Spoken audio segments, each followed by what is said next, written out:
Les médias recourent volontiers à l'hyperbole.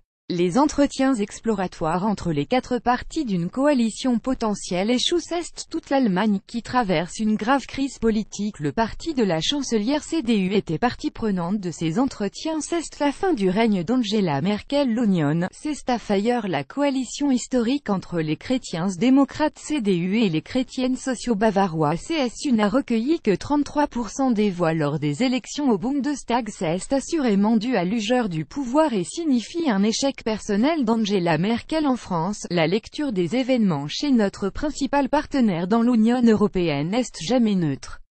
Jalousie, envie, crainte s'y mêlent toujours. La France ne cesse de se mesurer à l'Allemagne, toujours implicitement, parfois explicitement.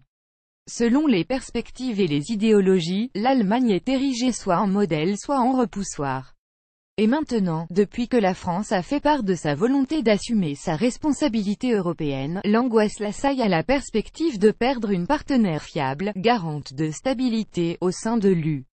Ces exagérations, ces exacerbations même, ne font que démontrer à quel point nous méconnaissons l'Allemagne.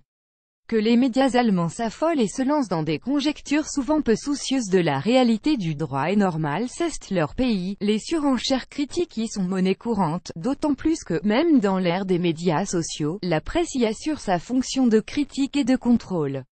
Et puis, il faut bien alimenter le suspense. C'est exactement cela qui cesse de jouer. Les entretiens qui ont échoué le 19 novembre n'étaient qu'exploratoires. Les médias les ont présentés comme des négociations devant aboutir à une coalition gouvernementale, formalisation institutionnelle des tractations n'intervenant qu'après une phase où les partenaires entrant en ligne de compte se sondent pour tester leur éventuelle compatibilité. Nulle catastrophe donc si cette phase informelle se solde par un échec prévisible de surcroît. En lice, quatre partis au profil difficilement compatible. La CSU conservatrice, en pleine campagne électorale en Bavière où se tiennent des élections régionales à l'automne prochain. Elle y affronte le parti populiste AfD. La CDU menée par la chancelière sortante les Verbündnis 90 Die Grünen dont les valeurs sont celles d'une bourgeoisie soucieuse de la nature, et les libéraux du FDP. Réunir ces quatre positions relève de la quadrature du cercle. De telles coalitions jamaïques existent certes dans certaines communes et dans un land, mais elles sont l'exception. Tenter l'expérience au niveau de la fédération était un défi risqué, mais le seul possible, puisque les électeurs avaient donné mandat à ces quatre partis d'innoveurs en politique. Selon la logique, puisque, dans le jeu institutionnel allemand, aucun parti ne peut gouverner seul, autant expérimenter et voir s'il n'est pas possible de concilier les principales tendances de l'opinion.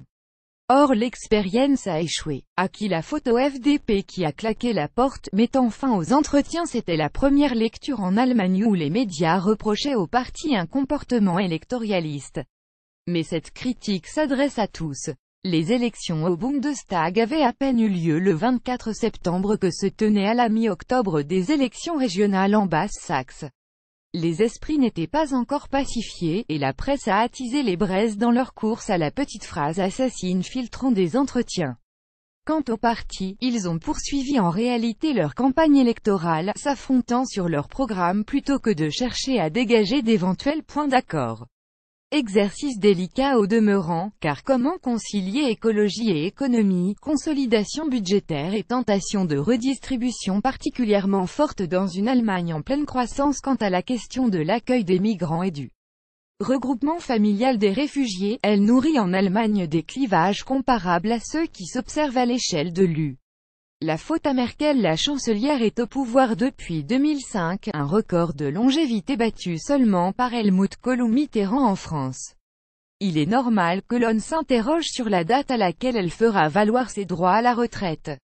Mais pourquoi changer maintenant de capitaine, alors que le navire suit son cap et que, à l'échelle de l'UE, s'entassent des dossiers plus urgents les uns que les autres à Bruxelles? Angela Merkel a prouvé sa capacité à concilier des positions souvent difficilement conciliables, se révélant habile modératrice et de ce fait garante de stabilité.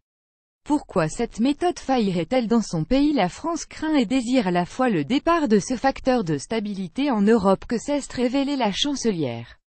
Mais ne manions-nous pas là une synecdoque, confondant la partie Angela Merkel et le tout l'Allemagne, car c'est bien la République fédérale qui assume ce rôle de facteur de stabilité dans l'UE, par sa stabilité économique, sociale et institutionnelle qui porte la confiance des acteurs mondiaux dans l'UE. Nul krach boursier le 19 novembre. Le système politique allemand est institutionnellement stable. L'Allemagne a toujours un gouvernement. Certes, il ne gère que les affaires courantes. Mais la situation ne va pas durer. Déjà, les sociaux-démocrates SPD commencent à revoir leur position. Ils avaient vu fondre aussi leur suffrage lors des élections au Bundestag et s'étaient immédiatement retirés dans l'opposition. Depuis, c'est eux aussi que la presse désigne comme fautifs. Le président Steinmeier vient de sommer tous les partis d'assumer les responsabilités que leur a confiées le peuple. D'ici peu, avec le retour de la sérénité, nous pourrions voir se dessiner les contours d'une nouvelle grande coalition, dirigée par une chancelière du nom de Merkel.